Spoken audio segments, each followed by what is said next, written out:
Chris. Heath. Hey, Chris. Hey, Heath. Oh, we're raising the bar. Yeah, I can barely reach the bar. It's that high. Why are we raising the bar, Heath? Oh, just because we got games, we got news, this is a jam-packed episode. This is a jam-packed episode. Of what, you may ask? Mobius Tunes. Right, a video gaming podcast. This is episode 65, and when you get a 65 in school, that's like a passing grade. Just barely. So I'd say we passed. We did the podcasting thing. If we were to end the show right now, we would not be a failure. But I beg to differ. I'm triple digits at least. Oh, okay. That's a high standard. I set that schedule.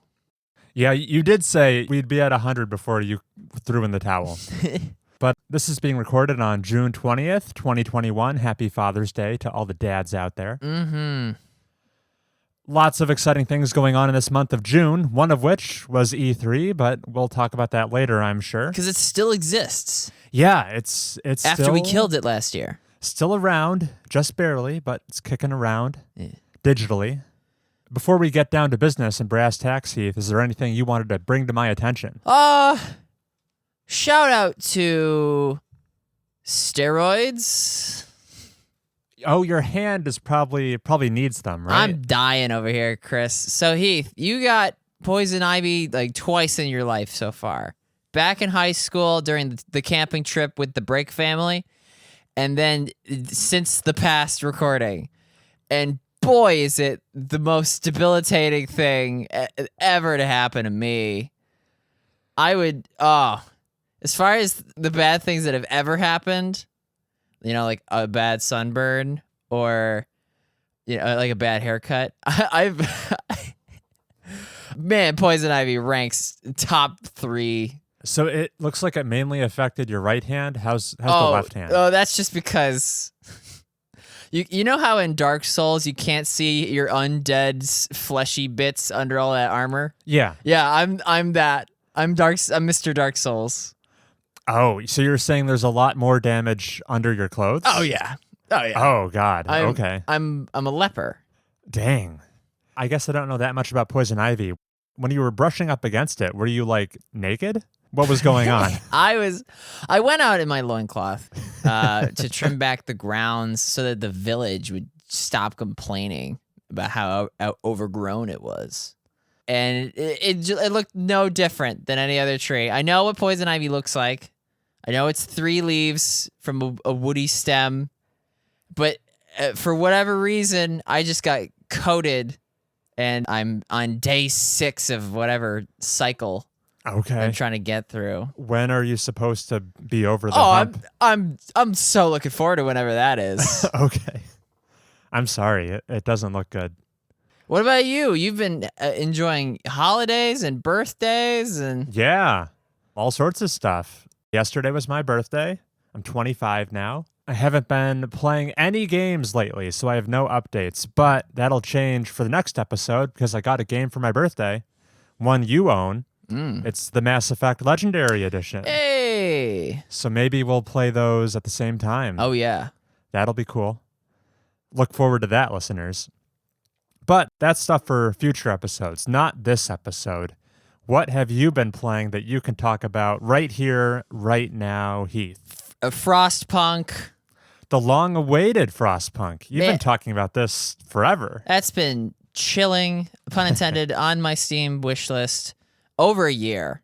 Yeah. For the life of this show. Probably. The only reason I hadn't bought it was because I was satisfied by my current stable of strategy games.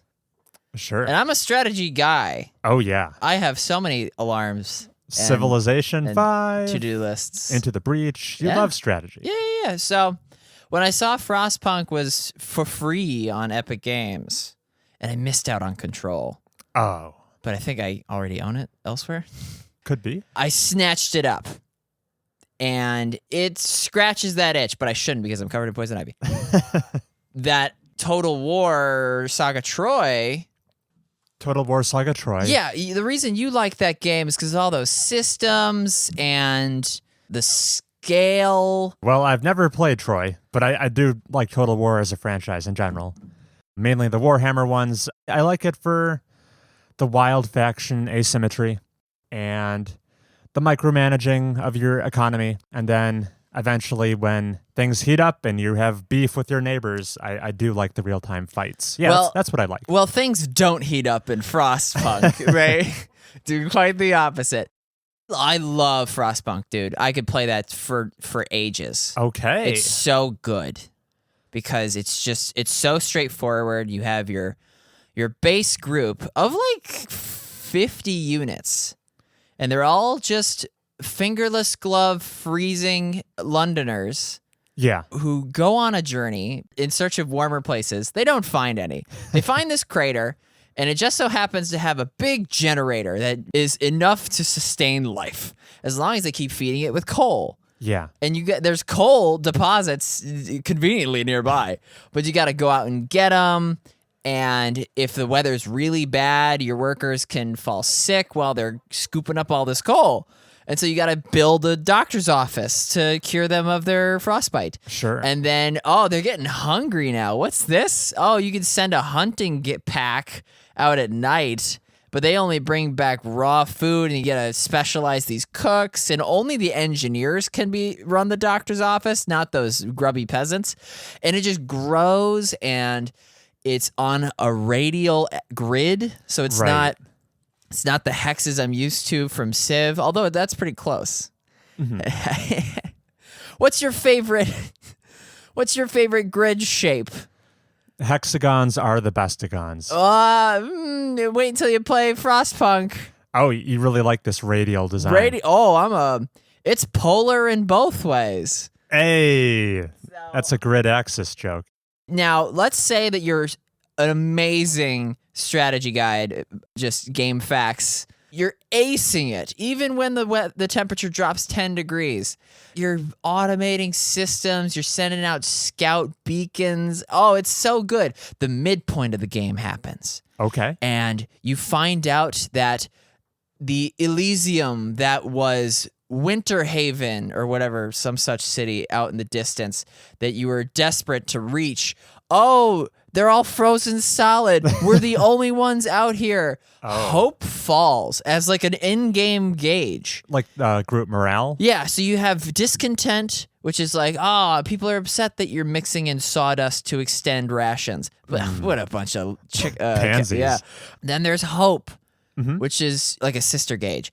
Your hope will drop to 0 Oh. as soon as you realize that you're the only surviving clan or what have you, with the exception of like small pockets of, you found a group of kids, but kids can't work in the factory unless you change your laws. There's a politics tree in this game. Wow. Oh, it's great. It's fantastic. That sawdust thing that I mentioned, Yeah. that's a law that you have to enact. There's a cooldown on the number of laws that you can do within a certain time period. I see. Sorry. When you lose hope, there's a mid-game cutscene where it's like, all right, the people need your leadership, Chris, more than ever. You have 2 flavors of leadership, fascism or theocracy. Naturally, I chose fascism because I'm drawn to it. And basically, you then spend the rest of the game quashing riots and securing the streets with Gestapo-like watchtowers Wow. that have AoE, area of effect, of like, the people within this guard tower will feel much safer, and hope is continuously degrading after bet. this midway point. Yeah. Meanwhile, you're still managing, like, the weather is getting colder. You need to automate, have fewer people out in the periphery of your heat zone. There's a tech tree that you need to populate the workshops to keep up with the pace of greater efficiency of your generator. It's so verbose. And I'm halfway through the fascism policy tree, and I'm loving it. I have a propaganda center. Oh, great. There's this old woman who wrote poems about how the state is lying to the people, and then there's a proletariat movement of people that are trying to leave the colony, which is bad for me because then I have fewer people to work in the coal mines. So I'm squashing rumors. I'm snuffing out dissidents. And I'm loving it, and I can't wait to go try the Theocracy one, Pass. which is just the same thing, probably a different color palette. You know, houses of worship are the ones that are calming everybody's nerves, and then the people that don't like me, I call them heretics. But Frostpunk is so up my alley. Just curious, how long have you been playing it? Is it like a very long game? More than 5 hours, less than 10. Okay. I played through it twice. I was gonna reset after the first time because I was just realizing, I burned through so much coal in the early hours when I could have gotten away with like single-digit people getting sick and then min-maxing the number of engineers that trickle in. But I stuck with it, and I got as far as that midway point, and then I did a second playthrough, and I'm loving it. My colony is just looking it's so expanding. I'm building new burrows, essentially. I know a huge caravan of refugees from a neighboring settlement are coming in, so I'm just building tons of residential area, but then I got to plop a steam hub to make sure that they're actually able to survive. Sure. Ask me more questions. I love this game. I do have more questions. You've piqued my interest quite a bit. Let me dig into this a little bit more. It sounds like there's often a balancing act you have to juggle between maybe doing what's best for your settlement economically versus some moral gray area implications. So you brought up the law of instituting child labor, how that's a choice. Are there drawbacks? Because it sounds like it would be great for your coal mines if you had the children down there. Oh, But yeah. Are there actually in-game mechanical drawbacks if you do set the children to work? Or is it just supposed to like weigh on your conscience? No. If children die in the field, that's a major hit to your hope. Got it. Hope bottoms out, and discontent will rise. I sort of chose a middle-of-the-ground approach where I made the children medical apprentices and science apprentices, where any child that is staying at a care center, which is a special building you can build, will increase either your infirmary's efficiency or your workshop's efficiency by 10%. Okay. So they're not contributing to the labor force and the rate at which you gather resources, but they are still helping me to some extent. Yeah. You didn't set them to work on the most grueling tasks. Oh, I did that on the first time. Okay. I learned my lesson. Got it. The extent at which your economy choices can affect the moralistic choices, as soon as you have the first death, which I'm proud to say that came very late in my first playthrough, you have the choice of either making a cemetery or just making a snow pile. Ooh. Because bodies don't decay when they're at the coldest parts of the place. Right. That's a cool dynamic where very cool. You're trying to heat up the whole environment, but you need to have an ice cold place where you can store dead bodies if you go that route. Naturally, hope will fall because you can just look at the horizon and see Uncle Tommy. But a snow pile would be easier to manage because then the cemetery, you have to have workers running it. Right. So it's a lot of fun. All of the choices are good. And people will approach you and say, hey, we got a lot of starving people.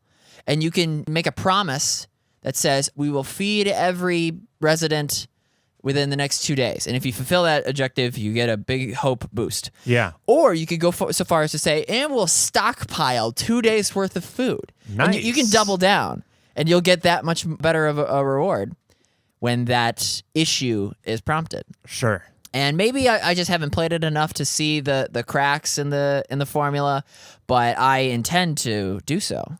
Because it's been that much fun. Frostpunk is awesome. I'm so looking forward to the sequel. Because there is a sequel, right? Heat Skank. No, I'm making that up, but I just want... Okay. I know some DLC came out for the game. Maybe not a full-blown sequel. I do have one more question, though. It sounds like, compared to most strategy games I care to think of, this one sounds fairly narrative-heavy.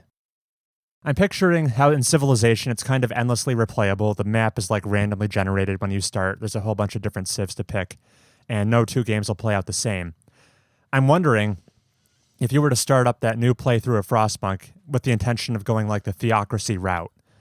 You already know that like midpoint twist is coming where you realize you're the only civilization left and your hope is going to plummet. Yeah. Do you think a lot of this game is fairly scripted and maybe isn't a game you'd want to play 3 times or 4 times. I mean, For Sale is really scripted to pivot wildly. Yeah, you'll get very used to the same buildings, the same shortcuts.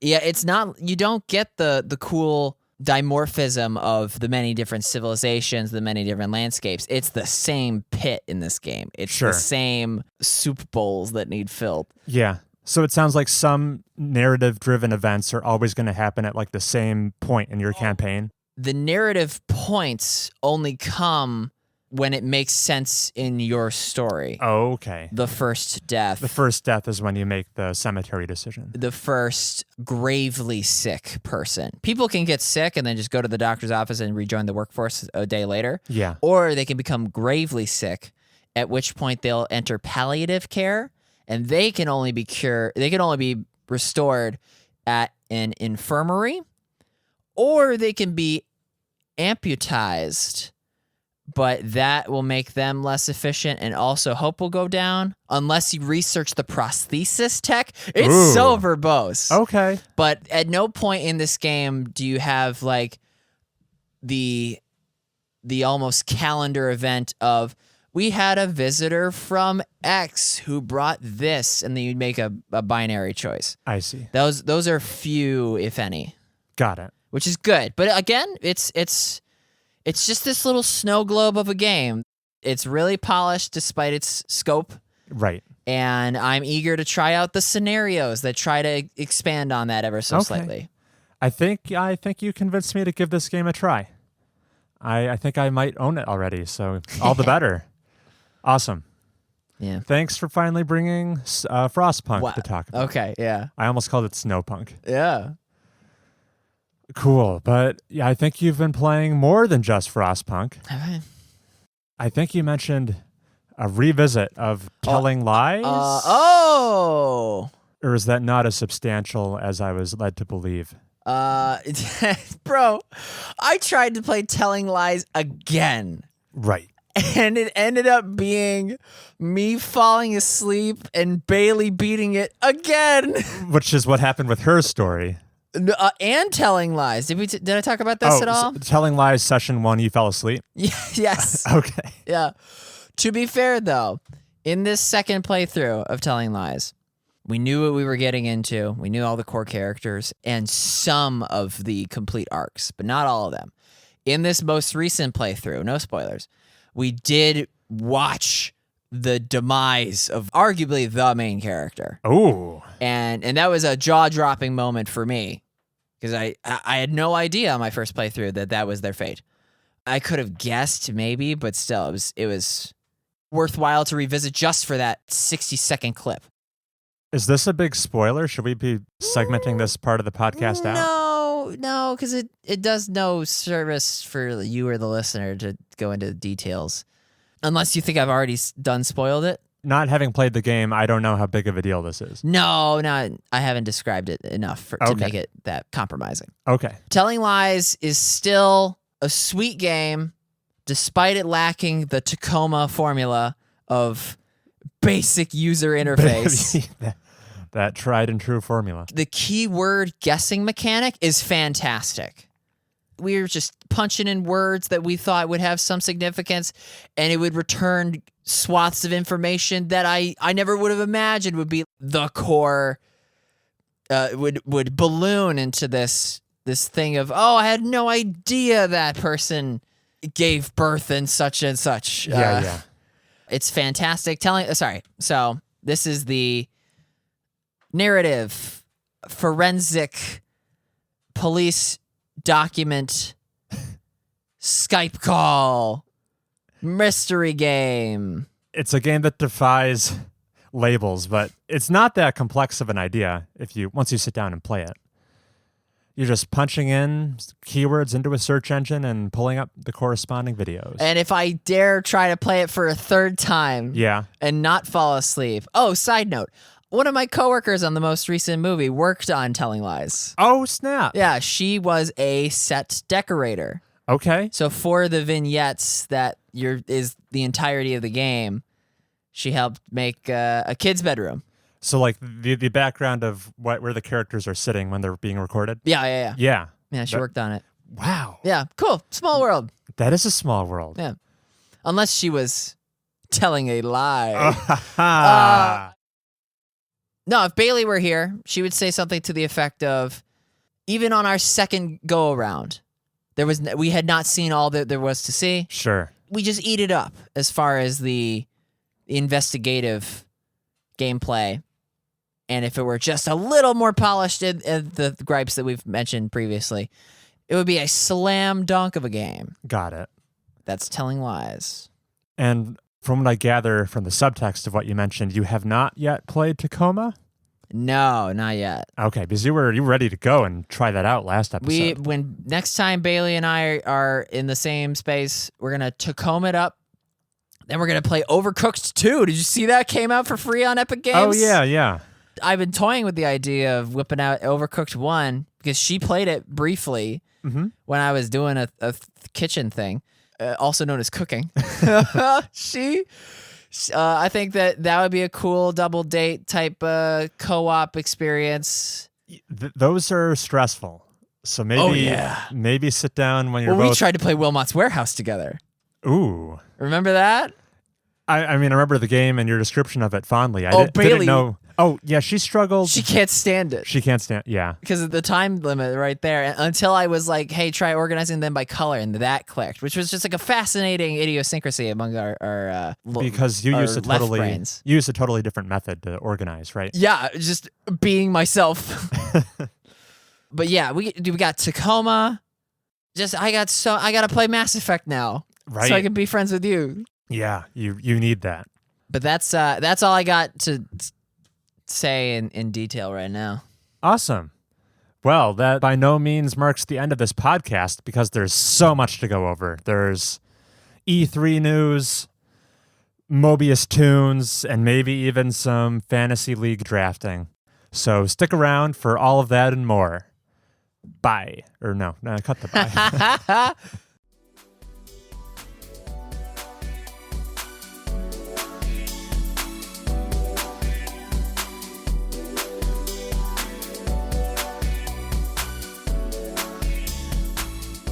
Hello again. Welcome back. I am most interested in doing a hype meter for you, Chris. Okay, you want to get my excitement level readings. Yeah, because I feel like there were at least two things that really slapped in your mind when it comes to game announcements. Because we're talking 1 week after E3 wrapped up.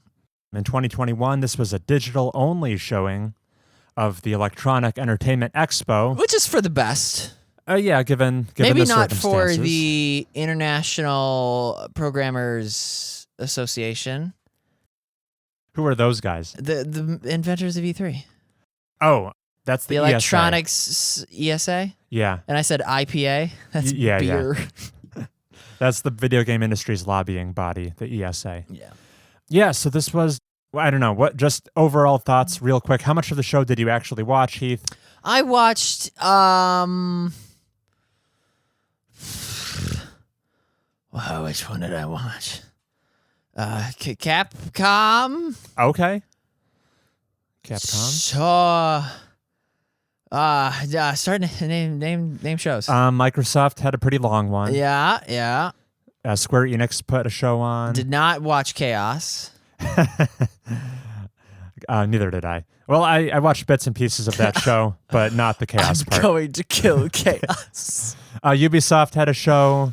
They showed that new Avatar James Cameron tie-in game. What? Yeah. That's crazy. There's a new Avatar movie coming out eventually, so this is going to be like a tie-in game. Oh, that's very interesting. It looked pretty high fidelity. I mean, it's not a universe that intrigues me, but... Am I going to free run with the Na'vi? I think it's pretty open world, apparently, for first-person perspective. Okay. Oh. Emphasis on, like, exploration, maybe? Cool. Yeah. There's that. Nintendo had a Direct. That was a big deal. Yeah. Did you watch that one? I heard all the good stuff from it. Okay. And then notably, Sony was absent because they don't vibe with E3 anymore. Right, and plus they're busy in the factories To pump out make PS5s? a PS5 available. Yeah. Yeah, they are busy. So yeah, I overall, this was definitely the least excited I've been about E3, excluding last year, which didn't even have an E3. Right. But that said, there were still things to be excited about, and you wanted to get my impressions on some things? Starting with Danganronpa Deception. What's it called? Like Decadence? Yeah, okay, that one. I think it was a play on Decade because the franchise is 10 years old now. Oh, happy birthday to that. Yeah. So Danganronpa, that trilogy of visual novels. Student murder mystery game. Yeah, student murder mystery games that are investigative and very Japanese. But I love those games. The main announcement was they're coming as a trilogy to the Nintendo Switch with like a fourth little spin-off game built in. It sounds kind of fan servicey to me. It has all three casts of characters put into one game, and it's kind of like a board game, which should sound right up my alley. I'm assuming not a great deal of effort was put into that little add-on. But the three mainline games themselves, they're fantastic. I mean, I've played them on PC already. The fact that they're coming on to Switch doesn't really impact me, except for the fact, and this is where I'm excited, now there's a good chance I can get my girlfriend Alexis to play them. Yeah. Because they're going to be on Switch. And me. Okay. I mean, you have a PC. You could have played them there. And me. And you. Okay, fine. Wait a minute. You can't play Nintendo games on PC. I mean, these games aren't Nintendo games. Nintendo, the makers of Danganronpa, Nintendo. No way. Yeah, they've been on Steam for years. That's how I played them. But yeah, Alexis, who mainly plays on Switch these days, now it's an easy sell to her. I know she's going to like them, and we'll have so much to discuss. So that's a big thumbs up for me. Yeah. Glad they're making the jump. What else? Redfall. Yeah, okay. I knew this was going to come up. So this is the game announcement that closed out Microsoft's big press conference. This was their ender, their closer. This is coming from Arcane Studios, who also has Deathloop releasing this year. Ooh, they're doing double duty. Yeah, so there are two Arcane Studios teams. There is their French studio in Lyon, they're the makers of Dishonored. And then there's their Austin, Texas studio. They're the makers of Prey. So Deathloop. Oh, we love both of those. Yeah, I mean, we love both of those. The Lyon studio is releasing Deathloop this year, and then this new game, Redfall, is coming from the Prey creators in Texas. Yeah. Which is releasing in 2022. Vampires seems to be kind of a shooter.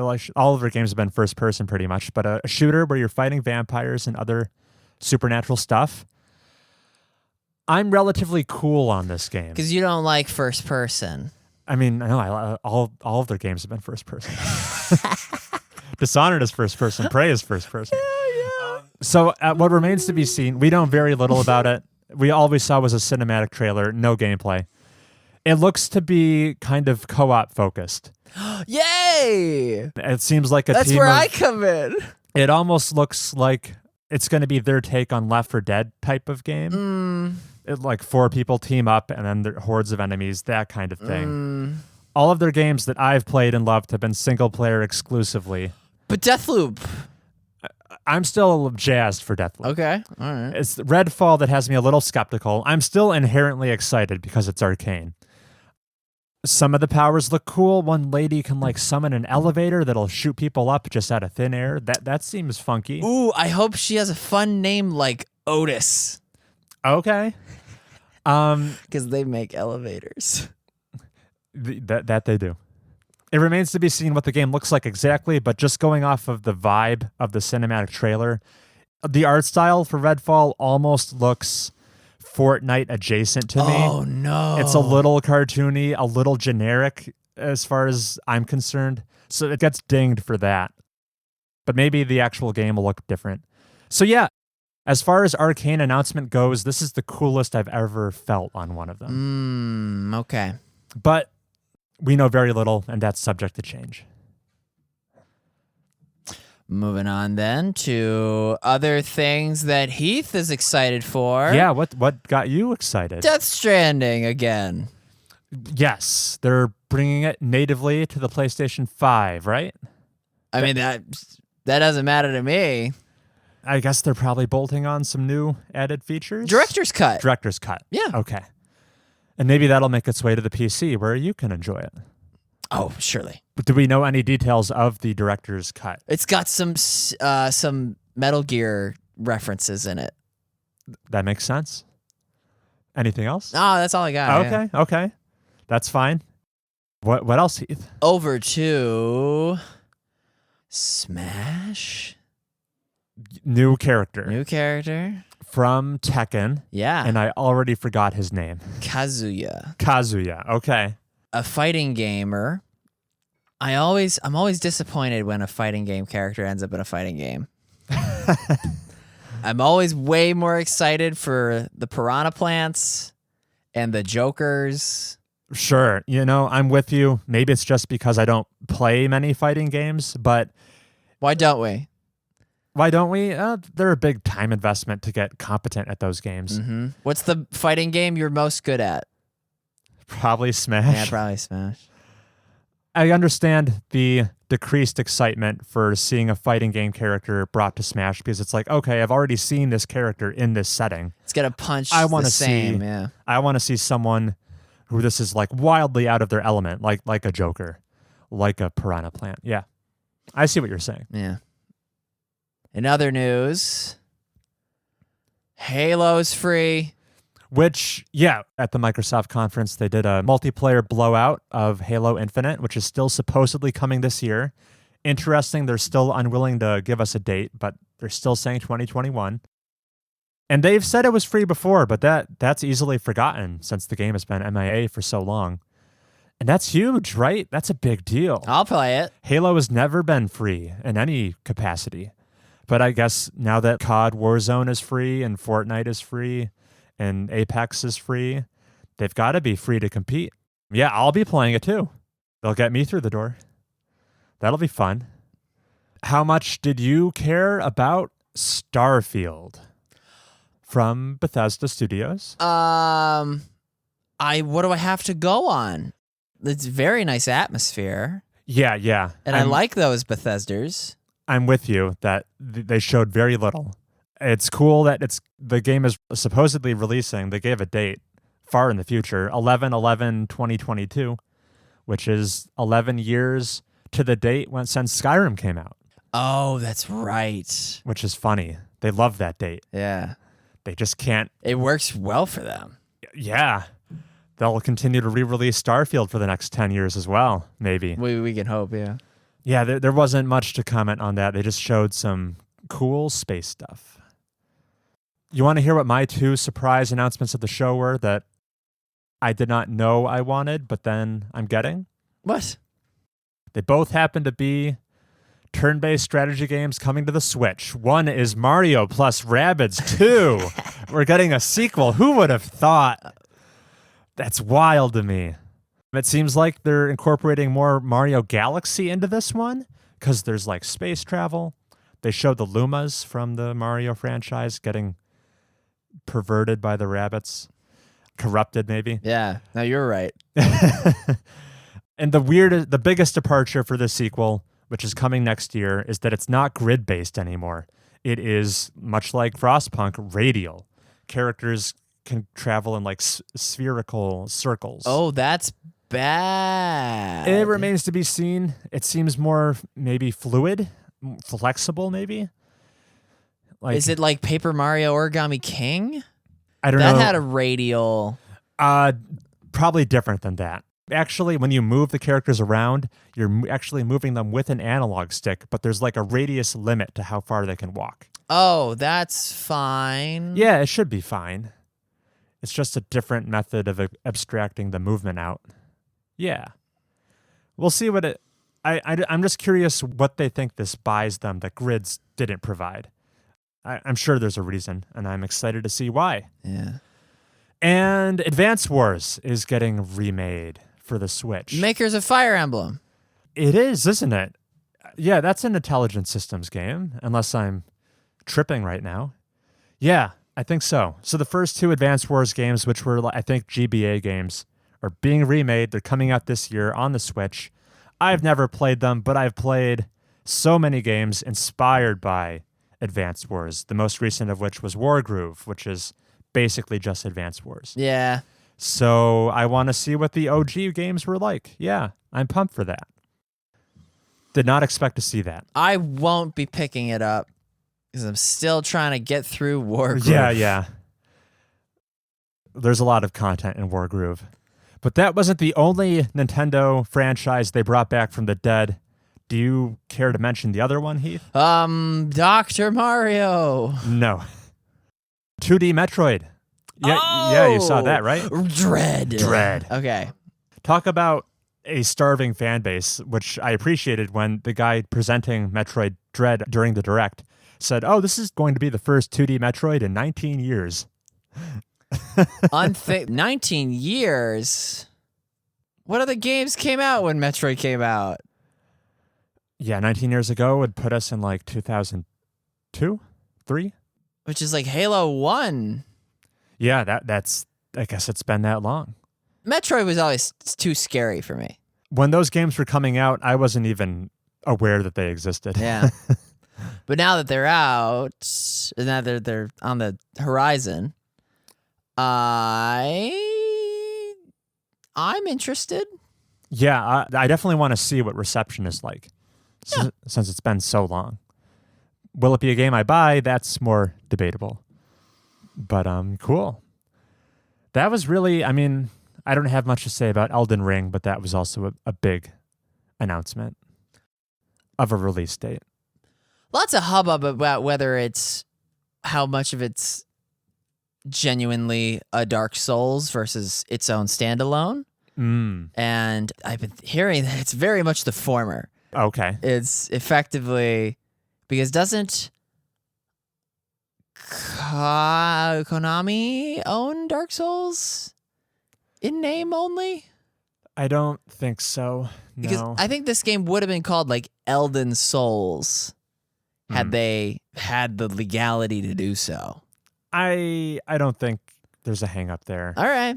I'm pretty sure the publisher Bandai Namco has published Dark Souls games. Sure. Remember when I said I was going to play all the Dark Souls games in This year? anticipation for Elden Ring? Yeah. Yeah. Fun That still times. might happen. Right after Mass Effect. Yeah. Right after Halo. Right after Tacoma. Right after Tacoma. Is there anything else you care to mention about E3, Heath? No, I'm E3. I'm just looking at my Epic Games waiting for, Sonic Mania. Oh, yeah. I'm going to get that for free. Is it confirmed it could be coming? Yeah. Oh, sweet. Yeah.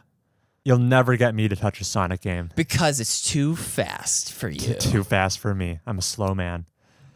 No, it's just time trial things. Yeah. Wait, no, you love Forza. I do like Forza. But you hate Sonic Mania? Yes. Oh. It's just because it's not first person. I just really dislike Sonic as a character. Oh, because of your collegiate experience. with Yeah, it. yep. Okay, gotcha. Cool. All right. That well has been tainted. Yeah, too far gone. Yikes. Moving on. Sorry if the E3 wrap-up was a bit all over the place, but that was how it was stream of consciousness this year. That's how we You decided. might even say it was chaos. Chaos, yeah. Do we ever go into detail about that? No need. Okay. I'm going to kill, and now I'm going to kill chaos. How many times do you think he said that? Oh, he said it four Okay. times. Cool. And it was funny every time. I don't even know that character's name. Yeah. I thought it was just like Jack. Might as well be named Virgil. Yeah. Yeah. What else do we have in the news? We got... I have a news. This is a very innocuous news story, but I love it to bits. So I brought this to your attention back in April. If we had covered this maybe a month earlier, we could have a really clickbaity title for this segment. It would be, there's a new greatest game of all time. but we can no longer make that claim. But the story is still kind of crazy. Here it is. Paddington 2? We're fans of Metacritic here. Yeah. We even do a fun competition that's based off of OpenCritic scores. But Metacritic, it's just a website online that compiles and aggregates a whole bunch of video game review scores and then spits out one number that's kind of like, what did the industry think of this game? Boom, here's one number that collects everyone's opinion. Yeah. And yeah, there's definitely flaws with this method. They have kind of like a secret algorithm behind the scenes that no one knows exactly how it works. They'll weight scores differently from different outlets. There's flaws to be sure, but I think overall Metacritic gives a pretty objective reading of how good a game was received.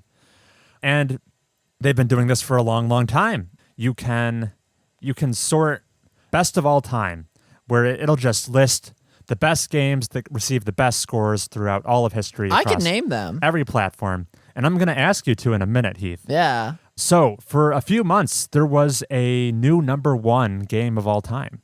Do you know what has been the reigning champ for years and years, Heath? The Legend of Zelda Ocarina of Time. Boom. Yes. On yes. the GameCube. N64. Yep. It's been uncontested, chilling with a score of 99. Oh, yeah. There was a game with a score of 100 for a couple months this year. Really? And it's the most ridiculous I've ever seen. Chess 2? The game is called The House in Fata Morgana, Dreams of the Revenant Edition. Yeah. Yeah, so I texted you about this. It had a score of 100 for a few months. Every critic gave it perfect. This is a visual novel that released on the PC like 5 years ago that just so happened to get a port to the Switch this year, and critics adore it. And it was the best game of all time.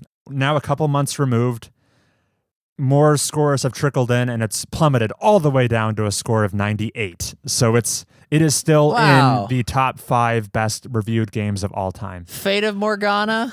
The House in Fata Morgana has a very distinct art style. Don't know what it says about video games as a medium if collectively we agreed the best game of all time is basically a game you read text and click a button to advance the text. There's basically no interactivity. It is a book. So it's just baffling to me that this game is so adored. I've got to try it. You touched on the art style. Is it like 13 Sentinels? No, it's far less fan servicey as 13 Sentinels. This is, so supposedly the premise of the game is there is this house. The game takes place over a bunch of different time periods. So like I think there's 1800s. I think there's something more contemporary. People keep coming to this house and having sort of like tragic stories unfold. And it's a bunch of vignettes. Yeah. That you just read through. There's not really much input on your part at all. But that's the game. And I guess the stories are great. I don't know what to make of it. And so I just thought it would be fun. Heath, do you think you can name all the 5 games that have scored a 98 or higher on Metacritic? There's only 5 that have ever come out. Yeah, I can do that. So you've already know 2 of them. Yeah. Grand Theft Auto 3. Very close, but not Grand Theft Auto 3. 4? Yeah, Grand Theft Auto 4 has a 98. Persona 5? No. Not yet. No, that's like mid-90s. Okay. This is 98 that I'm shooting for? Yeah, it's like it's insane to get a 98. Yeah. Okay. These other 2 games are older. One is a fighting game of all things, and the other is I'd call it a sports game. Huh. So not genres you would think of, like if you're picturing best games, you'd think of like action adventure, maybe an RPG. No, the best games are a fighting game and a sports game. Yeah. The fighting game is Street Fighter 2 Turbo. That would probably have been my guess. It's not. Okay. It's a more obscure fighting game. Is it Virtua Fighter? No. If it helps, this is a fighting game that isn't strictly 2D. There's like I think it rotates 2.5D. around. Yeah, it's like you can 2.5, I guess. This is Tekken Tag Tournament. No. This is a SNK. Notably a Dreamcast exclusive. armed combat, not hand-to-hand. Oh, Soul Calibur. It's the first Soul Calibur. It has a 98 on Metacritic. That's wild. That is wild. And then the sports game, that's just John Madden's All-Star Pro Sports. It's not. It's not football. Oh. It's not soccer. It's something that you'd be like, when I say it's a sports game, you'll be like, yeah, it's a sports game, but you might not call this a sport. Oh. There was a period where this type of game was hot. Yeah. This was in vogue. I played this at my hairdresser's in the waiting line on a PlayStation 1. It has a celebrity's name in the title. Dick Vitale. Tony Hawk's Pro Skater. Yeah, specifically 2. Tony Hawk's Pro Skater 2. Yeah. Yeah. Thank you. I got there. Weird list of the 5 best reviewed games ever. We've got a visual novel, a skateboarding game, a fighting game, Zelda, and Grand Theft Auto. Still, if you had to like deserted island and you blurted out the top 5 highest scoring, you wouldn't be in the worst company. No, those games are beloved. Yeah. Fascinating that they're together. It's very eclectic. Yeah. That's all I had for that segment. I've got to play this House of Fascia Morgana game. Yeah, because I'm not going to touch it. No, you're not. Speaking of aggregators, let's check in with the end of quarter 2. Yeah. So we're pivoting over to our Mobius Tunes Fantasy League drafting competition. Brought to you by fantasycritic.games. Yes, this is a website, I think, made by just one dude. It's his passion project. It's very polished, so thanks for doing this, guy. I wish I knew this developer's name. Anyway, Heath and I are competing.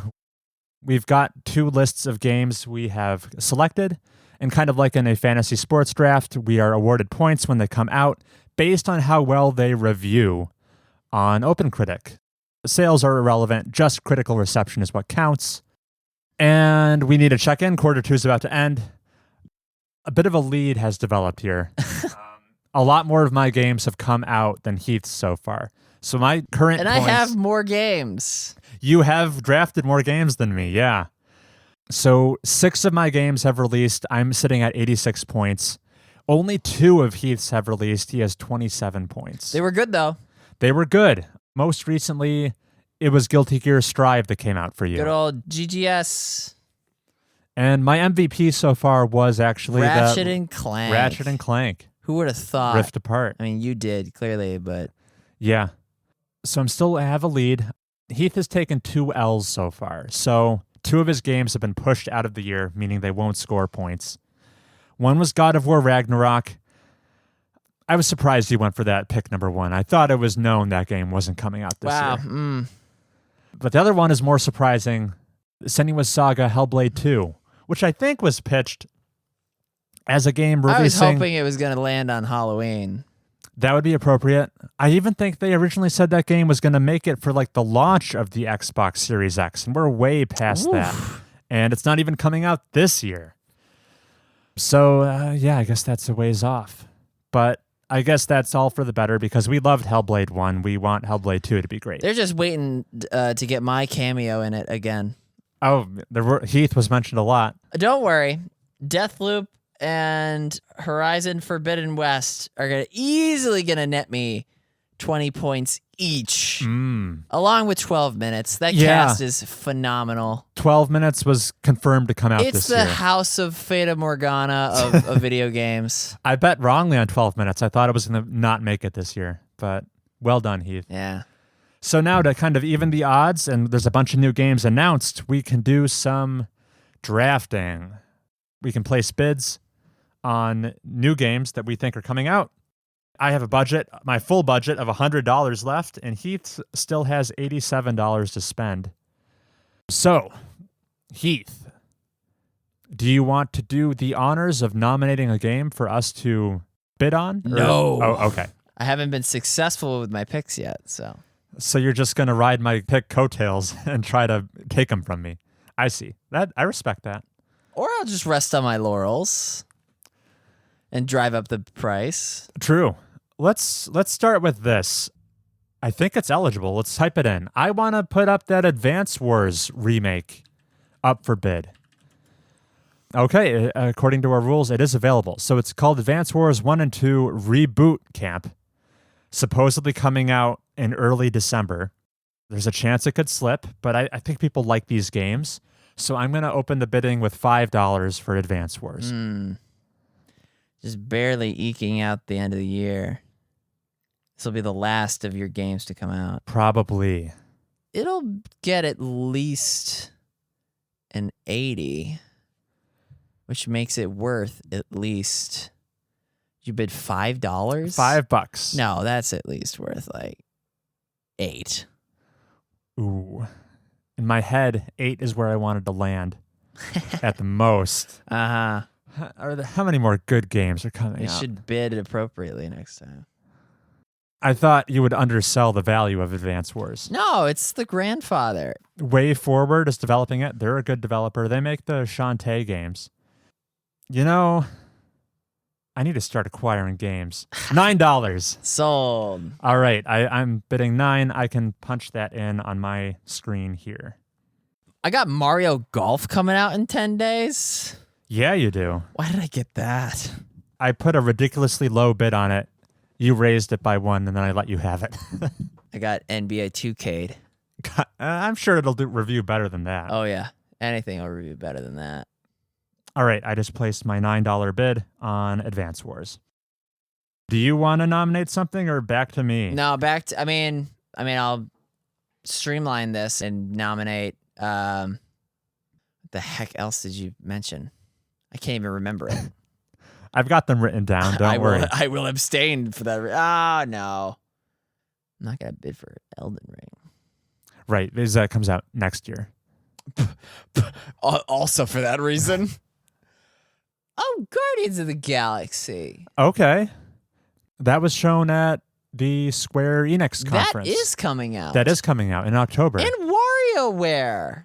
True. And Boyfriend Dungeon. I have no idea funny what that that is. it's also on the same list as Metroid Dread. Let's do WarioWare Get It Together. Interesting. It's been a long time since a WarioWare game came out. They're just like collections of mini games. Yeah. What are you going to bid on it? Oh, at least $4. I have no point of reference for WarioWare. You can have it for $4. Wow. All right. Go ahead, select it. What a steal. Punch in $4. Okay, over to me. Chris. You mentioned it. We'll throw Guardians of the Galaxy into the ring. Now, Guardians of the Galaxy is an ensemble cast, which is so weird that this game only plays as Star-Lord. It is, isn't it? So weird. Square Enix's last Marvel game didn't do so hot. That was Avengers.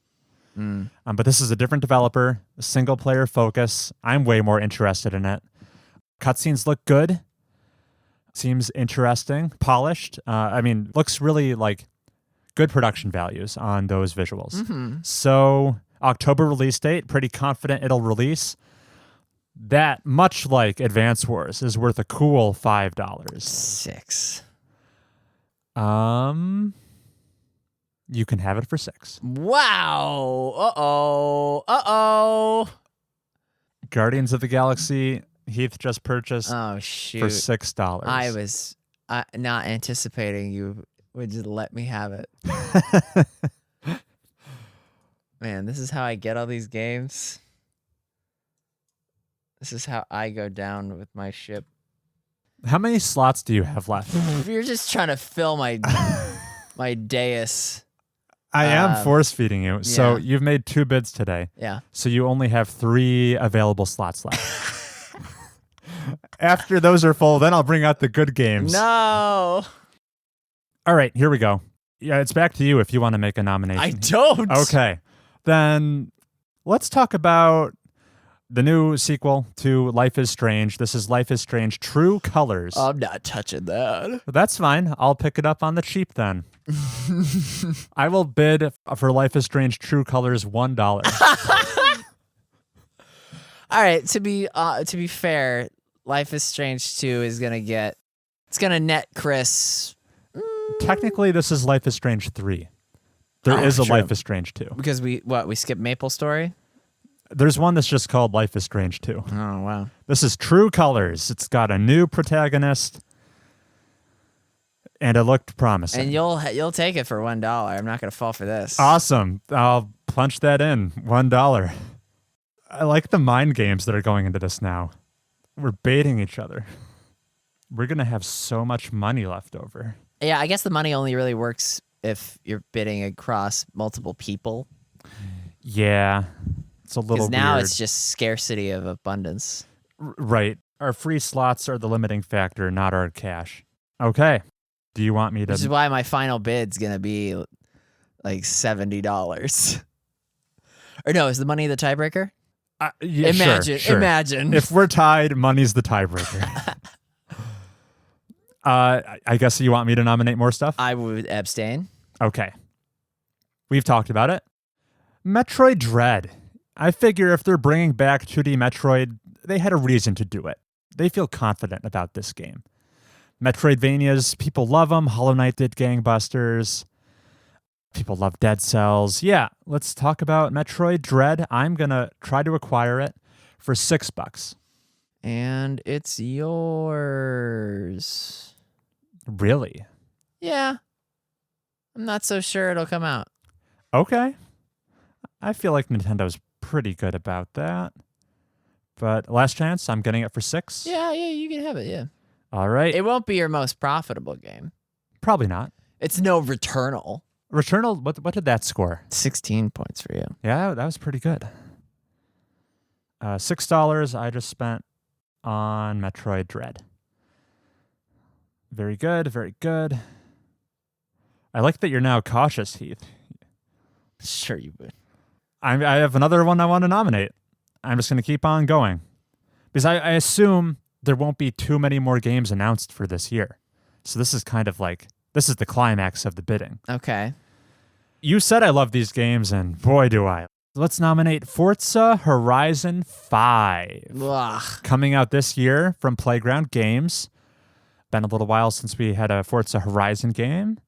Let's throw, it's just a standard bid of $5 for Forza Horizon 5. Yeah, you can have it. Okay. I have no faith in your car game. Just punching that in. Drop a game. I can drop a game?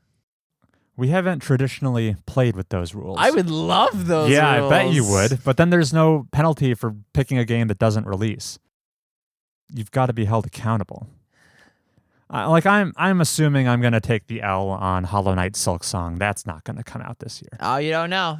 There was that one magazine cover. There was? There was that one magazine cover. I've acquired 4 games today so far. Nice. And you have acquired 2? 2. Believe it or not, there is more to bid on. Here's a weird one. I don't know what to make of it.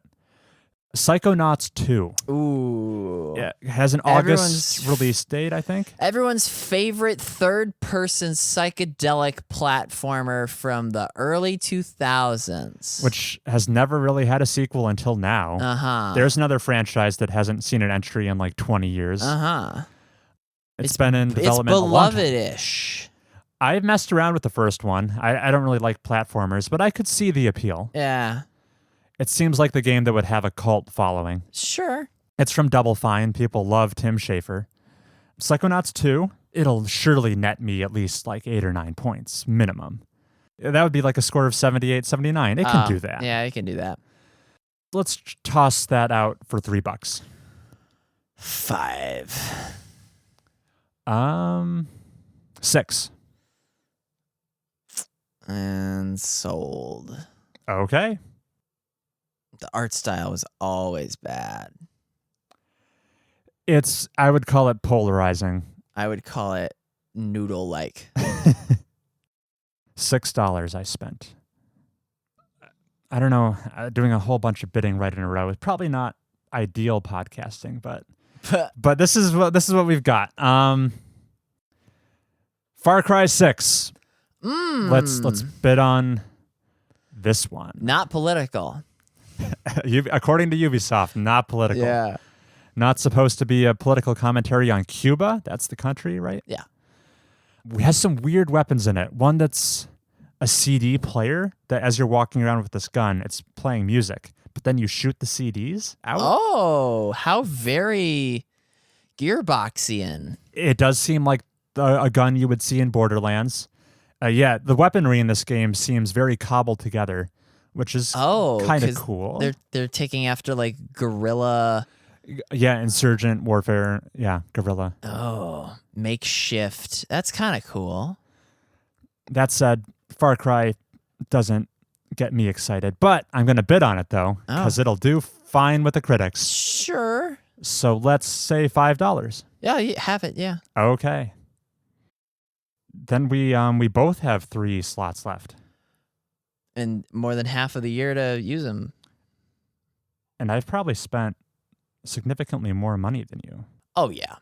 So you have $77 to my $68. Yeah. Is there anything else you want to nominate, Heath? No, I already got all my heavy hitters. Well, this one maybe you'd be interested in. Let's throw Total War Warhammer 3 up for bidding. Oh. This is supposedly coming out this year. There's not a hard and fast date. You know I want it.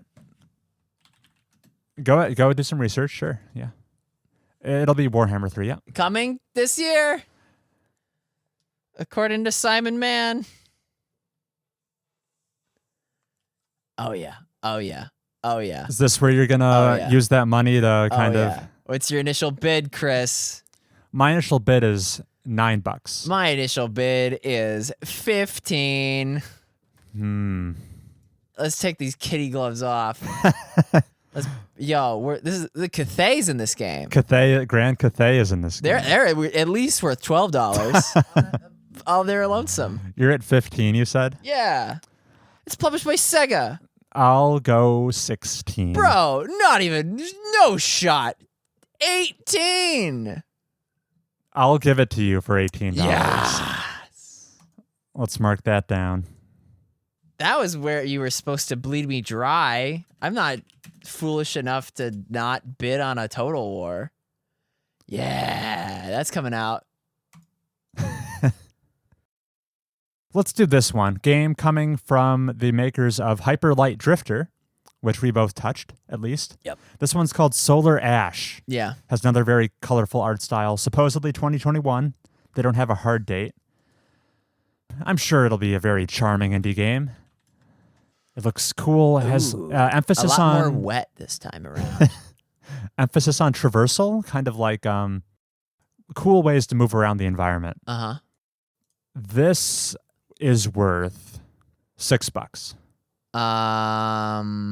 Yes, it is. I will pass. Okay. I get Solar Ash for $6 dues. Oh, I can't tell if I like this. But you definitely don't want to bid on it? Definitely. It's very Unreal Engine slippy slidey. It kind of, I see what you mean by that. With the exception of the enemies look cool, but your main character is just frictionless shrink wrap. What am I trying to say? Semi-cool crackdown level design. We'll see what I beat first. Hyper Light Drifter or that. If that comes out this year, which it might not. It might not. Okay, so with all that said, there's only one game I'd consider putting up for auction. This will fill your last slot. I think I have 2 left. Oh, okay. And you have 2 left. Okay. I don't know if I want to bid on it, though. Outer Wilds DLC. There's like an anime-looking game coming out in a week called Scarlet Nexus. Oh, yeah. With like weird flower-like enemies. Oh, with the lady legs? Yeah. Oh, this is weird. Hanging out with the party. You know what? Let's bid on it. Oh. There's no way you go for this, so I'm going to put it up for auction at $1. Yeah, sold. Sold. I bring the bid down to 50 cents. All right, so that means I only have one slot left, which I don't care to put anything else up for auction today. I will acquire Scarlet Nexus. Great. For $1. Let's just hope it's not worth negative points. You'll do fine. Ooh, okay. Error. Stand corrected. This game will release before bids are processed. I can't acquire it. Oh. I guess bids get processed on a certain day of the week, and the game will already be out. This is already coming out. So I guess I'll just have 2 slots open then. Oh, this is coming out the same day as Mario Golf. Gotcha. Yeah. That's fine. I was a little nervous about that one anyway. Yikes. Maybe I just dodged a bullet. Yeah, maybe. Cool. Then we can proceed. We both have 2 slots open. I think with your big Total War bid, you have less money than me now. But yeah, that we'll keep those slots open to see what else comes out later in the year. Oh yeah, I'm hoping for somebody's gonna pull a Origami King and announce a game that's 3 months away. Could happen. Yeah, it's guaranteed. Yeah. All right. Then we definitely need a break. And when we come back, we will close out with Mobius Tunes. See you then.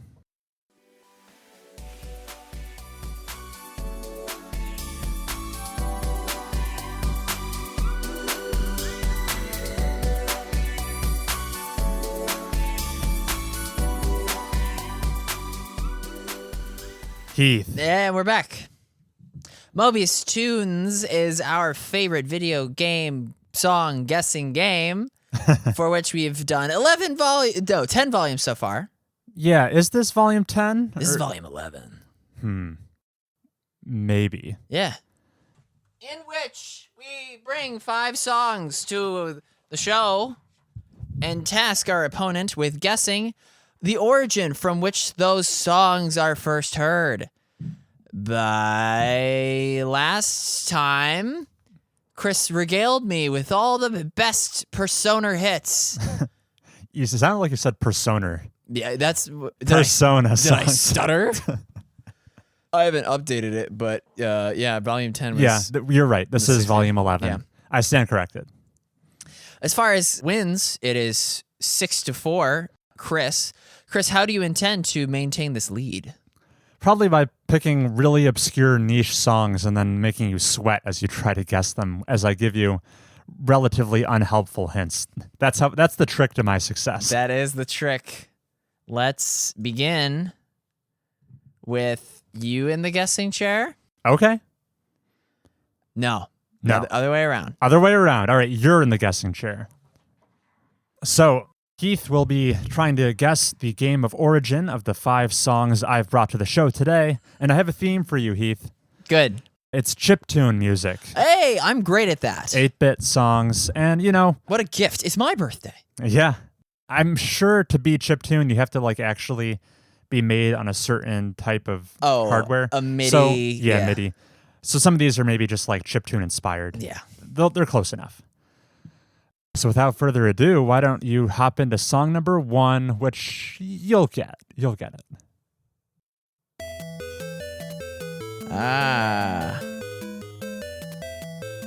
Easy peasy. When we first came up with the idea for this game, you know that this was always being tossed around as a neurotypical song 1. Yeah. What a delight. It is a delight. Because this is, I probably can't guess the song name. It's probably just called, main theme. Probably. But this is Tetris. It is Tetris. Yeah. I was just reading, it's kind of funny. The best-selling game of all time was not made in America, not made in Japan. It's Russian. You don't think of many Russian-made video games. Well, no, but we slapped it on so many phones, it just became... ubiquitous. Yeah. But it's Tetris, and what a banger that Tetris bop. theme is. Yeah. Can't wait for Tetris 2.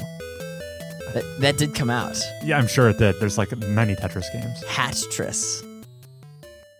Cool. That's a full 3 points from Heath. No assistance required. What would your hints have been? I didn't even bother. You just say this. This game is This Tetramino based game. Song number 2. Ooh. Gonna kill chaos. Okay. All right. Another bop. yeah. I can name the song title. Wait, is it just battle theme? I don't think so. I think it has a name. Is it called like Gemino? I thought it was Genova? like those who fight further. Maybe. We salute you. Yeah. What battle theme is this song from? Final Fantasy VII. Of course. Very good, Heath. If you needed hints, I'd probably mention like the recent remake or something like that. But yeah, they remade all the songs in the remake, and they sound authentic, but also great with the full orchestra. Yeah. But they did a good job with the MIDI chiptune selection too. With the technical limitations? Oh, you know it. It's impressive. Yeah. All right, I figured I'd start you off easy to compensate for what's coming up. Still, this is chiptune. I'm crushing it. This is your specialty. So you're at a full 6 points so far. Oh yeah. And we should mention the highest points you can get is 15. Right. Which has... Did you do that one time? Oh, yeah, you did, didn't you? Not to toot my own my MIDI horn, but yeah, it's happened once. All right, it won't be happening today. You would never have guessed that other time. Song number 3.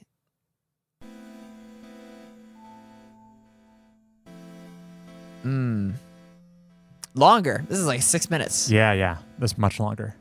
And more. Okay. You can already tell this is more modern. Yes, so even though the theme is chiptune music, not all games are necessarily retro. And what's going through Heath's mind on the flowchart of the flowchart of guessing, right? Is this chiptune? Yes. And you follow the path. You go, is this old chiptune or new chiptune? You say new. And then you go, is this Shovel Knight? And I'm not positive. It's too quaint to be Shovel Knight. Shovel Knight slaps. And for that reason, I almost want to say no, to which point the further down the flowchart you go, the next question is this The Messenger? And I want to say yeah.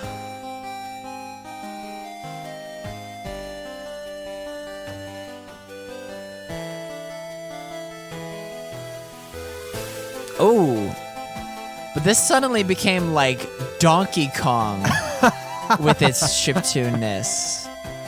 But Donkey Kong is famously not chiptune. It's something else with whatever sound chip that they use. So we'll fade out here.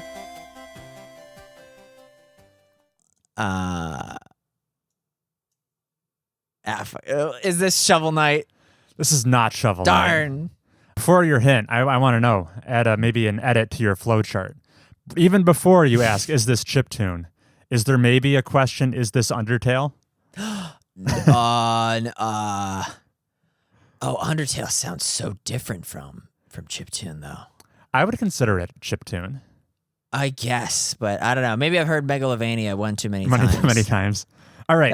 It just becomes its own genre. There's just the Toby Fox genre. Yeah. Moving on to your hint.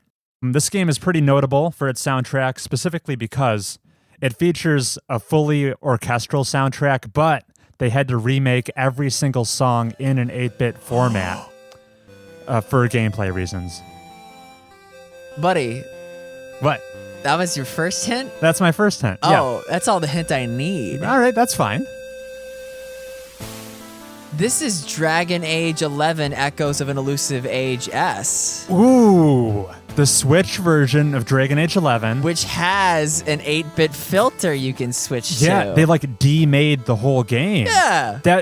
That's incredible. And the same thing happens in this game, kind of. So no, not that game. Oh. darn. That was a great hint. A great guess, though, for that hint. Okay. All right. How do I feed this to you? I should be able to get it.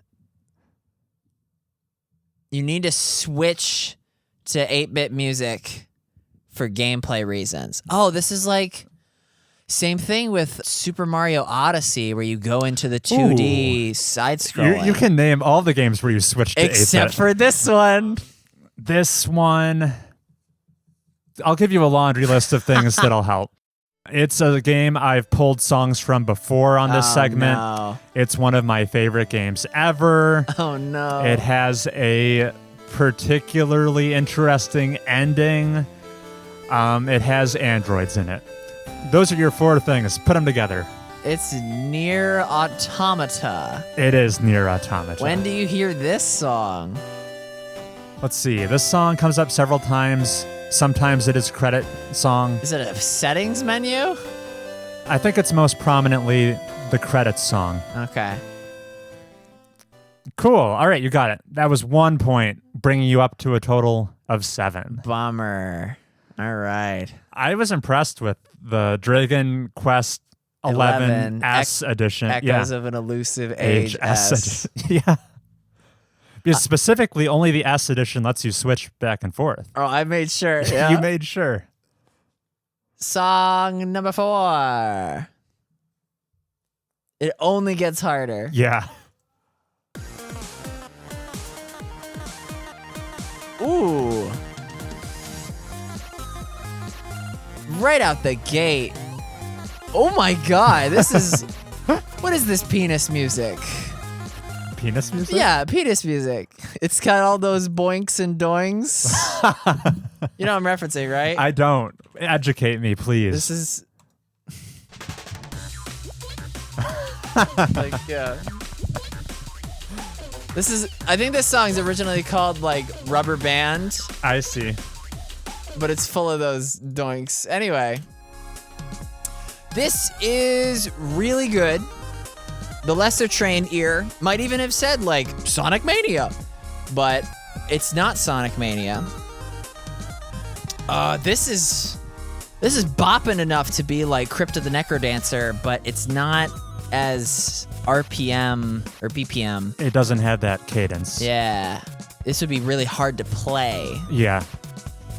But it's great. And it's got these tinkles and doings, which make me... It sounds like we're in a cave. These are like echoes off the stalactites. I can confirm some of the time you are in a cave in this game. All right. That's a freebie. Whew. Oh, man. But it's so funky. It can't be The Messenger. It can't be... And it's not like Piku Niku. This is so crazy. The whole soundtrack is like this. Really? You'll need to look this up. This is right up your alley. Oh my gosh. Fade out real good. This is...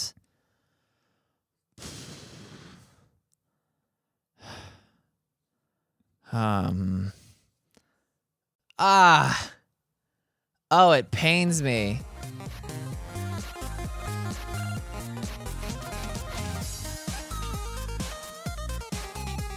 It's so many doinks. Your chiptune cred is on the line. Oh, I'm getting called out. Yeah, look at me poser. I think the first hint will be helpful. I don't need it. This song is from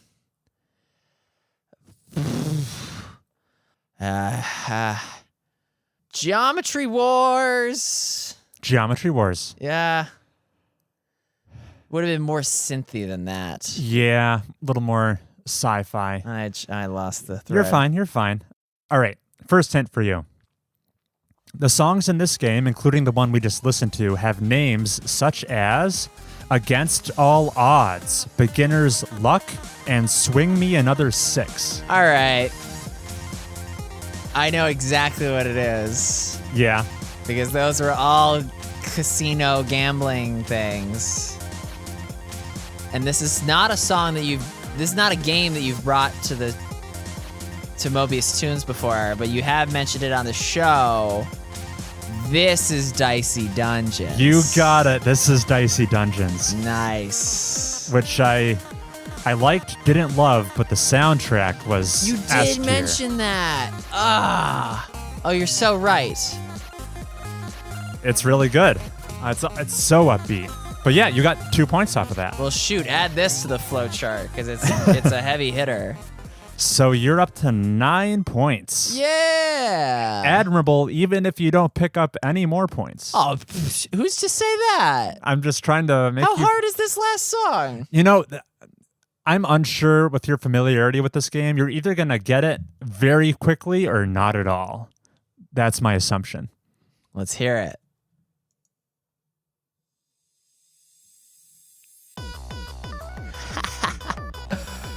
This is Nyan Cat. No, I'm let me listen to this. It's a short song.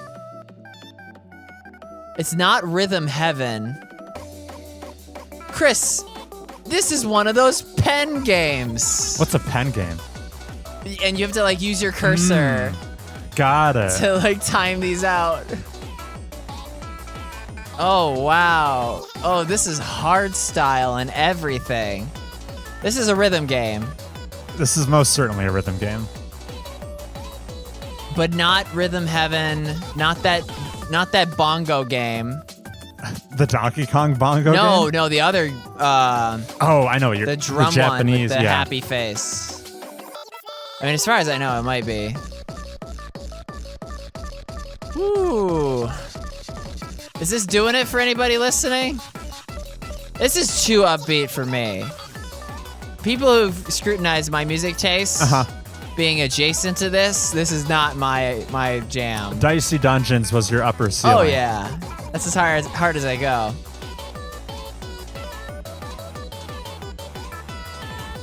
Okay. So rhythm games that just crank obscenely hard. This is probably... What's that drum game? I bet if I looked up rhythm game world record 100% FC full clear, I would have a handful to choose from, and this game would be among it. But let's go with let's just shot in the dark. It's not Beat Saber. Let's go with Melodica. That would be a rhythm game title. Yeah, no, afraid not. Your first hint, Heath. So this game, it's a open source rhythm game released for free towards the end of 2020. You can play it in browser, and it was created with the help of Newgrounds folks. Sounds sure like it, yeah. Say that again. It was created it was released at the tail end of 2020. Towards the end of 2020. It's an in-browser game, open source rhythm game, created in collaboration with Newgrounds people. Definitely looks like a Flash game from the mid-2000s. And for that reason, it opens the mind to a few different characters, of which I'm less familiar with. I never did a Newgrounds as hard as you did, maybe. Oof. Oof and rip. This is Doki Doki Disco Lab. I appreciate the Doki Doki. No. All right. You just have fun with this one. I don't think you know what this game is, Heath. But if you took this game's title and made an acronym out of it, it would be FNF. Oh! It's the kid with the red hat. Oh, you are familiar. Oh, it's Friday Night funky. Friday night fights? Friday night. Yeah. I watched a Megalovania parody about this a day ago. I know the main character. This is Fatal Friday Nights 5. It's the blue text with red outline, I imagine. This did come out kind of recently. It's Friday Night Fights. Final answer. Final answer. Yeah. The game I was looking for is called Friday Night Funkin'. No! I know exactly what it looks like. Yeah, this game, It's only known for its music. only known for its music. Whatever. And it's got, Newgrounds boy. Newgrounds guy. Yeah, and then friggin' Senior Palo's characters are in this. The pumpkin and the skeleton. Okay. Yeah, it's a DDR like in browser. Yeah, those guys. Got it. And then friggin' Sans is also in it. Yeah, right. So because of its open source nature, it's really easy for people to mod in any kind of character they want. Like me. Like you. All right. How did you discover that, Chris? I'm subscribed to this like guitar cover YouTube channel that covers video game music. What's his name? Family Jewels? Yeah, that guy. He did some of these songs. I was like, oh, that's kind of interesting. Yeah. And I saw Thomas playing the game. Oh, sure.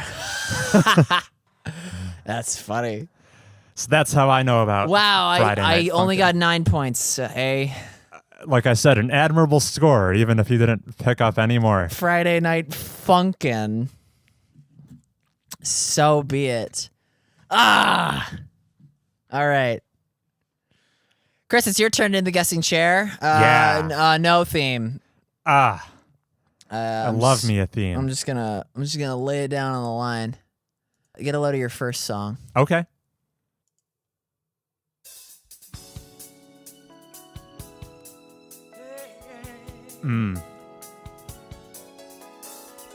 A couple notes almost made me think Persona, but this voice would not appear in a Persona game.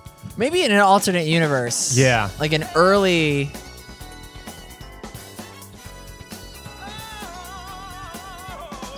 I'm digging it. This is pretty lively. Gotta be close to your limit. Huh. My limit? No, this is the song that greets you at the door to my. Oh God, I have no idea. This is your easiest song? You're gonna want to listen to the lyrics. Okay.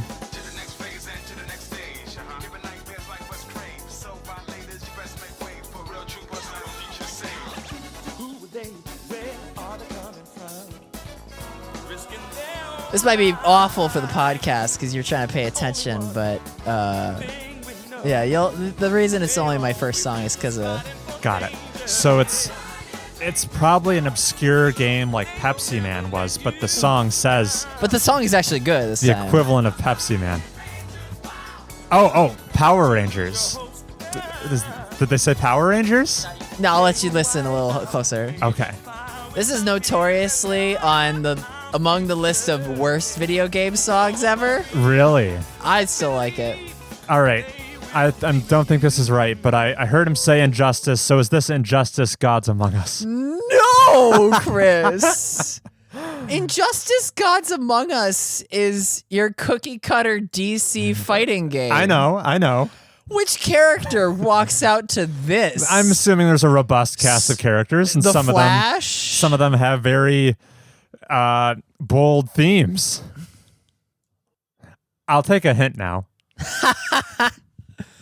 This is a game centered around firefighters. Oh. Released in Japan first and foremost. Okay, so it's not Power Rangers, it's Fire Rangers.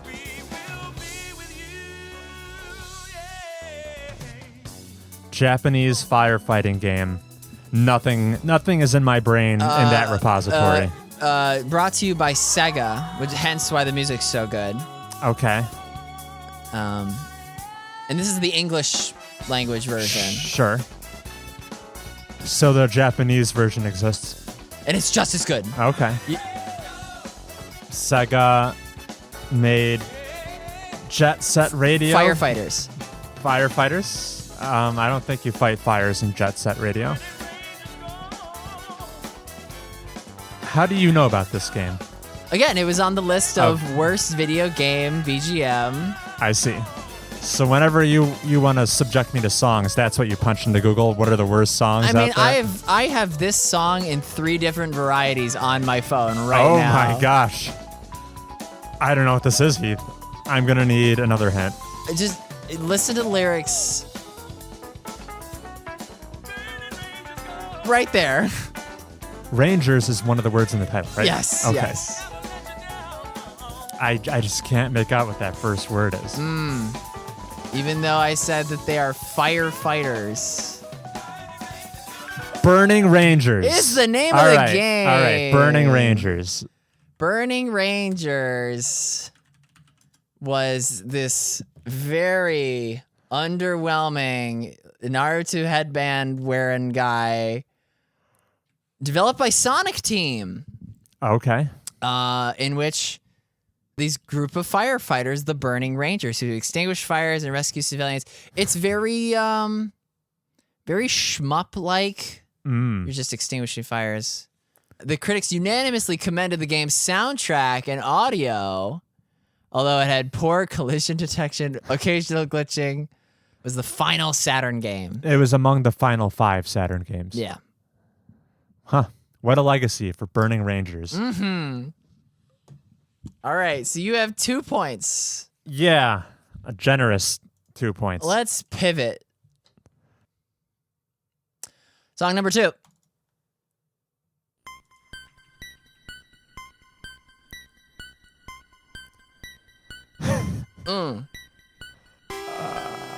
Oh, come on. This is a classic. I'm very amused that this is considered padding my stats. This is a classic. You have to know this. This is both whimsical and grating at the same time. Oh man, I have no clue. This is Mega Man. Which Mega Man boss is this? In Mega Man. It's from the Halloween version. The original Mega Man. Yeah. Probably like the 3rd boss. No, it's not from Mega Man. This song, I'm shocked that you didn't like come across it as you were researching chiptune songs. But you had the chiptune songs you pulled from are the ones that you like. Yeah. Really. No, this is from a certain Pokemon game. Oh, this must be like Lavender Town. You named it, yes. Yeah, so which game is Lavender Town? From Pokemon Lavender Town. It's one of the early Pokemon games. It's not as early as Red and Blue, so it's Gen 2 Pokemon, which is Silver. No, it's not from Silver. Is Silver a Gen 2 Pokemon game? Yeah, okay. yeah, it is. But it's not from that. Okay, your 3rd hint. This is from the first Pokemon game. Damn. All Didn't right. it sound like it? All right, this is from Pokemon Red/Blue. Yeah, you're right that it was whimsical, right? They make it more accommodating every time. Oh, so each iteration in the Pokemon franchise that features this song, the song becomes less and less grating. Just more so for the instrumentation, but yeah, you get it. You heard that in Let's Go something. I didn't make it that far. You're at 3 points. Yeah, 3 points. Whew. How else are you going to hard carry me, Heath? All right, let's try this song now. Song number 3.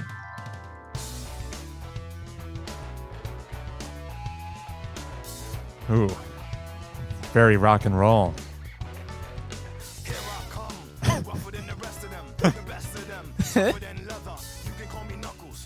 Oh. This must be another Sega game. This has got to be the game Sonic and Knuckles. No, that's too early. That's too early. That would have been more 16-bit music. Yeah, No vocals. You're right. That was foolish of me. So this song is from, originally, the first main Sonic the Hedgehog game to feature 3D gameplay. 1998 on the Dreamcast. Okay. So it's definitely not Sonic 06. What was the very first 3D Sonic game? Is this Sonic CD? That was 2D. It was? That was the chronology goes Sonic 1, Sonic 2, Sonic CD, And then this game? and then like Robotnik Pinball, Okay. then Sonic 3, then this game. Then this game. Okay. I figured with the advent of the CD, they might have switched to three-dimensional games. Oh, fair. Yeah. Your third hint. Yes. Second hint. This game subtitle celebrates the journey that Sonic goes on, or rather the I know what it is. the expedition. This game is called Sonic Adventure. Correct. Yeah. I almost said that instead of CD. Cool. Would have been close then. I'm up to 4 points now. Yeah. All right, you ready for the next one? It's okay if you just win this round, Heath. You don't need to make it a close race. Well, I want them to be hard-fought battles that I can be proud of. Go.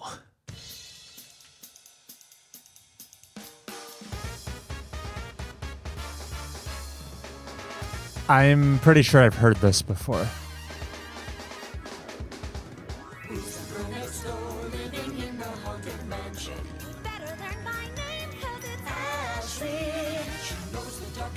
Have you played this before for me? Not in Mobius Tunes. Okay. So, it's kind of spooky, Much like Lavender Town in Pokemon. much like Lavender Town.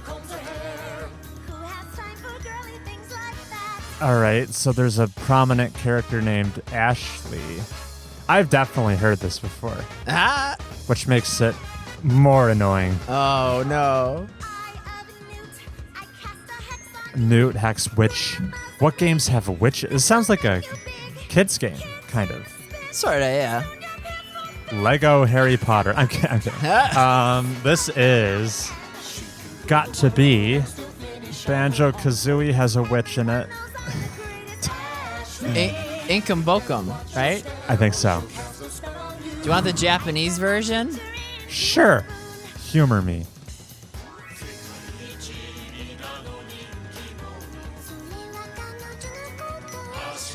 Okay. Sounds Japanese. Yeah. Castlevania is spooky, but this isn't as old In a as whimsical that. kind of way, Yeah, though. I don't know. Not in this way. The only game I can picture that is spooky in this kind of way, I'm going to guess this is Luigi's Mansion. Ooh, close. Okay. Wrong, Mario Brother. Ooh. So Mario is in the picture. Do I get a hint, or is that my hint? No, your hint's gonna be this Mario Brother has a game that was teased most recently. Okay. And he hasn't gotten a game in a long time. Aha! That Mario brother. The yellow one. This is from WarioWare. It's correct. Yeah. Okay. This is Ashley's song. Originally appeared in WarioWare, and then they featured it in Brawl, Gotcha. which is where you may have heard about it. Yeah. Yeah. That's 2 points. That's 2 points. I'm up to 6. Which means you could tie if me. I ace this hardest song, This I tie hardest you. song you tie. All right, you ready? Yeah.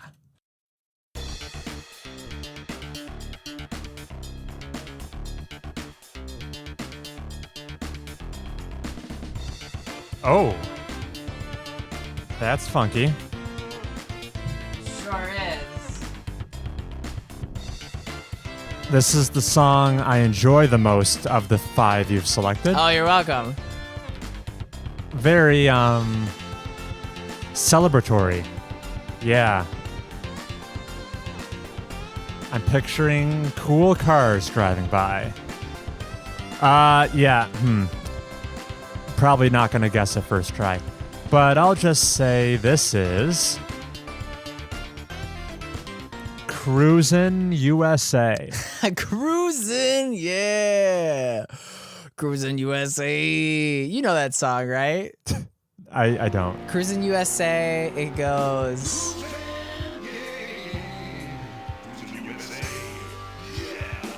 No. Yeah.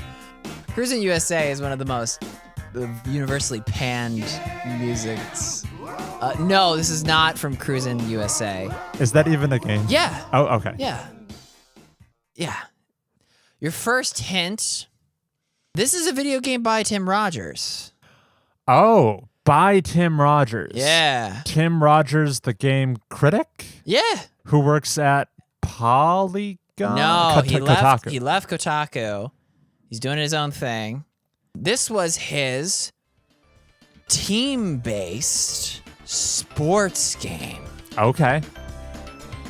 Team-based sports in which game. you play a little triangle, and you send a projectile triangle at a little ball, and you're trying to get it into the opponent's goal. I'm getting a deep dive on the gameplay here. Yeah. It does me no favors for guessing the title, though. This is Sport Triangle. Very close. Yeah. Right on the I guess you could cusp. say. Yeah, you're close. I would say your final hint is that this game's title has to do with the the visual medium being what it is. And then, like most sports, it just ends in the word ball. Okay. It ends with ball.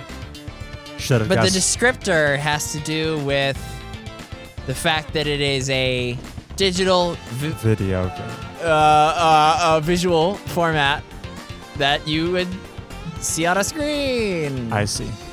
So it's going to be something like Pixel Ball. Oh, you want to take another shot at that? Yeah, that was, I just sneezed. The actual name. The pixels might make up. Polygon Ball. Polyball. Nah, you were closer when it started with a V. Virtual Ball. Oh, Virtua Ball? We are just dancing around this. Digiball. Cyberball. It's this game is called Video Ball. I didn't think it was going to be that literal of an interpretation. Video Ball is just this simple sports game Video Ball. with a number of different stages. It looks very clean. Oh yeah. Some good UI went into this. Yeah. So you're a big Tom Rogers fan, so that's how Tim Tim Rogers. Rogers fan, so that's how you know about this? Yes. Very good. He compares it heavily to Pac-Man in his review of Pac-Man. Well done. So I concluded with 6 points to Heath's 9, which means our record edges ever closer. Heath is now 5 victories to my 6. Mm-hmm. One day he may even catch up. Thank you, Chris, for stopping by. Of course. Let's see. By next episode, depending on if I'm still alive, Based on your skin condition based on whether or not, and your I'm a skeleton. Steroid supply might run dry. Oh, we gotta play Mass Effect. Yes, we do. I'm gonna become a gamer again and play some Mass Effect. Yeah, I'm gonna put Frostpunk on hold. I'm gonna put Death Stranding on hold. I'm gonna put The Witcher on hold. As if it's hasn't been on hold. Which it has been. That's my dedication. Yeah. I have a closing thought for our listeners. Mm.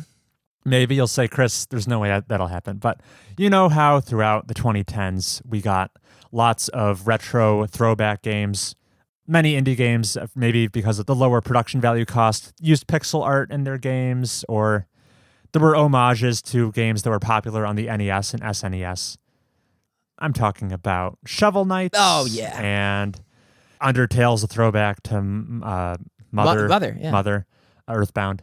We had people who grew up with those NES games became indie devs and made those types of games again. Yeah.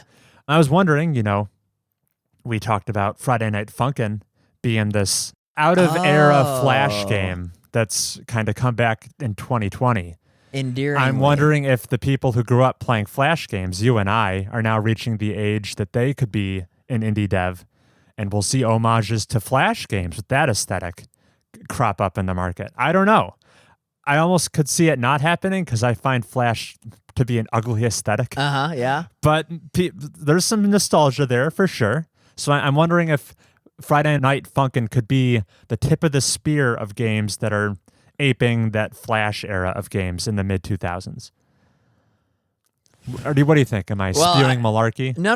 And then I thought you were going to take it a step further and say after this Flash renaissance, because we've already had the pixel renaissance, right, is going to be rudimentary polygons, and we're going to get games in the style of early Tomb Raider. Early Tomb Raider would be late 90s. Flash is after the early polygons. Oh, so we skipped it. We kind of have. There was no reason to go back to early Tomb Raider. unless those should be coming out too. And then after Flash is just modern, good-looking stuff. HD, early HD games. Are we gonna reminisce about that? It would be like what that would be early Unreal Engine 3, where all those games kind of look the same. They're all very gray. It's like Gears of War 1. We have games that look like that. We don't need an ape on that. You keep saying Flash games. And that takes me back to like Codenames Kids Next Door Hamster Launcher. Is that a game? And yeah. Okay. And then the Winnie the Pooh baseball game, which is notoriously very difficult. Yeah, so what games that were on websites like Addicting Games and Newgrounds and Armor Games. Cool Math Games. Yeah. Browser-based games. Mm-hmm. They had a certain aesthetic to them, which I would call... They'll never be profitable. Never say never, but I would say I don't think the same appeal that pixel art games have exists for the Flash games. Not yet, at least. Yeah. And likely never. Likely never. But just a thought I had. What do you think, listener? Chime in with your favorite Flash game that you would like redone at our email address, which is the best way to reach us. Yeah. Some would say the only way after I stopped checking Twitter. That address was mobiustubespodcast@gmail.com. mobiustubespodcast@gmail.com. We'll answer every email, no matter how brash or how bold. And that'll do it for this episode. I can't even see the runtime. Where's the runtime? runtime? Man, we hit more than 2 hours. Yeah. We haven't had a long episode in forever. Yeah, we cranked it. Well, I feel accomplished about that. We'll aim to do equally well next episode. Yes. And I'll see you then, Heath. Bye. Bye.